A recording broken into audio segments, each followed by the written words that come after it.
오늘 독서는 모세의 죽음 이야기입니다. 오늘 신명기는 모세를 이렇게 설명합니다. 모세가 눈의 아들 여호수아에게 안수하였으므로 여호수아는 지혜의 영으로 가득 찼다.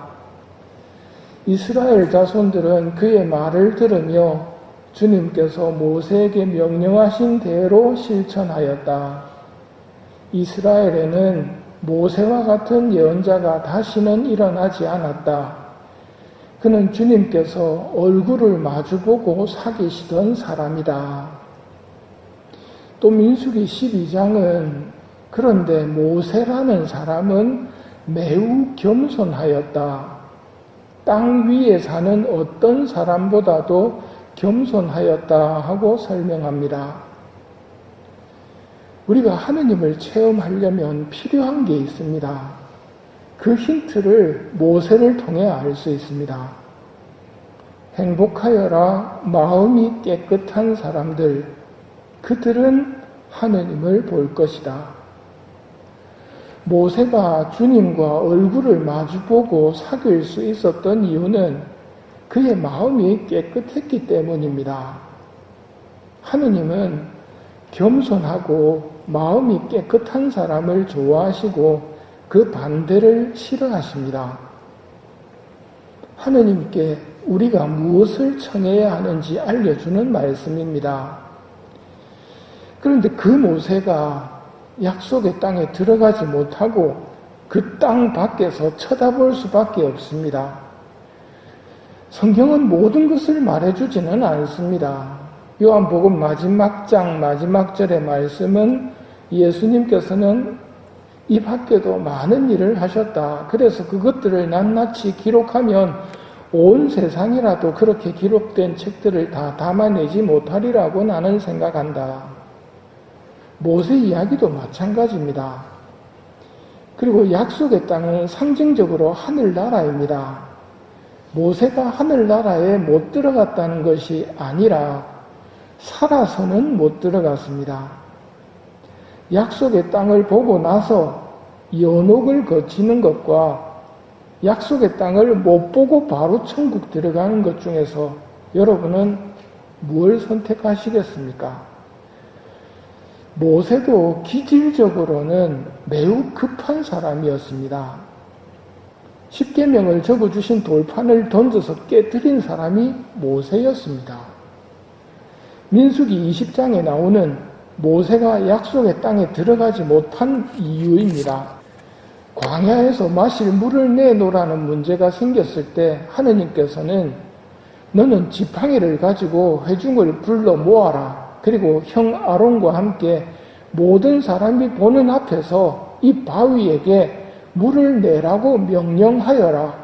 그리하면 내가 이 바위에서 터져 나오는 물로 회중과 가축을 먹일 수 있으리라. 모세는 분부받은 대로 주님 앞에 있는 지팡이를 집어들고 아론과 함께 그 바위 앞에서 회중을 불러 놓아놓고 외칩니다. 이때 분명 모세의 속을 많이 들쑤셔 놓았다는 것이 드러납니다.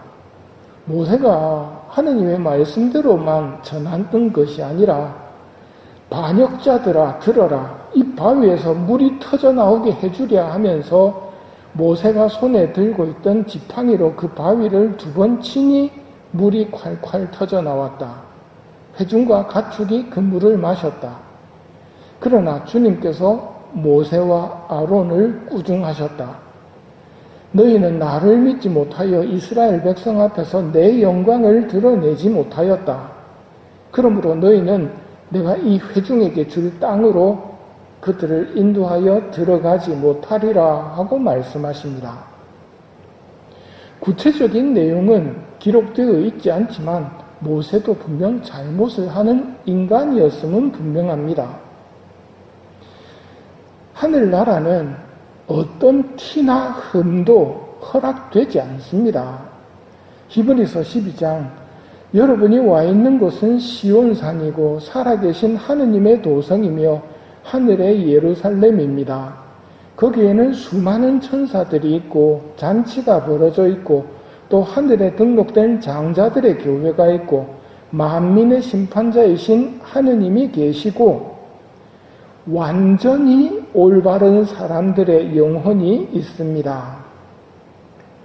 완전히 올바른 사람들만 하늘나라에 들어갈 수 있습니다. 왜냐하면 완전해야 완벽한 행복을 영원히 누릴 수 있기 때문입니다. 조금이라도 불완전하다면 그것을 정화하기 위해서 하느님께서는 우리에게 십자가라는 고통을 주시어 정화시키십니다. 이거는 우리가 미워서가 아니라 영원한 행복을 누리게 하시기 위해서입니다. 고통은 정화를 위한 아버지의 특별 선물입니다.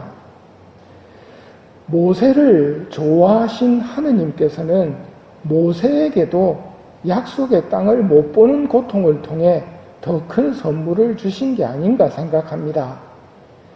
하느님을 알고 하느님을 사랑하려면 마음이 깨끗해야 하고 겸손해야 합니다. 이 미사 중에 우리에게 필요한 은혜를 청하며 미사를 봉헌하도록 합시다.